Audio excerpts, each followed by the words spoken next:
Plusieurs font taire la voix de leur conscience, alarmés, en se persuadant qu'ils délaisseront le mal quand ils le voudront. Ils s'imaginent qu'ils peuvent se jouer des appels de la miséricorde divine et rester néanmoins susceptibles d'en être touchés. Ils pensent qu'après avoir méprisé l'esprit de grâce et s'être placés sous la coupe de Satan, ils pourront, dans un moment de terrible extrémité, changer complètement de conduite. Mais cela ne se fait pas aussi facilement. L'expérience, l'éducation d'une vie entière ont tellement pétri leur caractère qu'ils sont peu nombreux ceux qui, à l'article de la mort, désirent recevoir l'empreinte de Jésus. Un seul travers de caractère, un seul mauvais désir conservé obstinément neutralise à la longue toute la puissance de l'Évangile.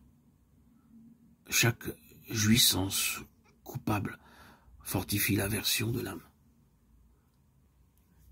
pour Dieu, ce qui témoigne pour la vérité divine une incrédulité tenace ou une stupide indifférence, ne fait que moissonner ce qu'il a lui-même semé.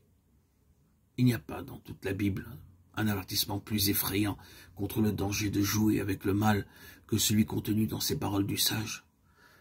Le méchant est saisi par les liens de son péché. Proverbe 5, 22.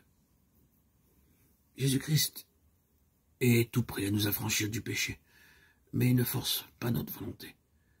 Si, en persistant dans la transgression, nous nous tournons complètement vers le mal, si nous ne désirons pas être affranchis, si nous ne voulons pas accepter sa grâce, que peut-il faire pour nous?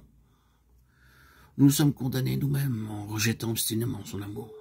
Et nous exhorte en ces termes, voici maintenant le temps favorable, voici maintenant le jour du salut.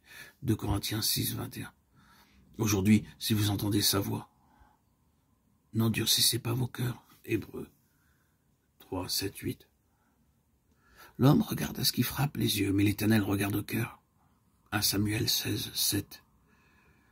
À ce cœur humain, avec ses émotions contradictoires de joie et de tristesse, à ce cœur inconstant et vacillant, qui recèle tant d'impureté et de fraude.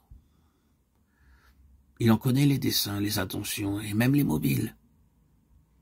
Allez à lui tel que vous êtes, l'âme tout immaculée. Avec le psalmiste, ouvrez-en toutes grandes les avenues, à l'œil auquel rien n'échappe.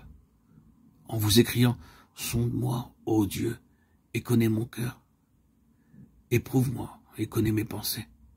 Regarde si je suis sur une mauvaise voie et conduis-moi sur la voie de l'éternité. Psaume 139, 23, 24.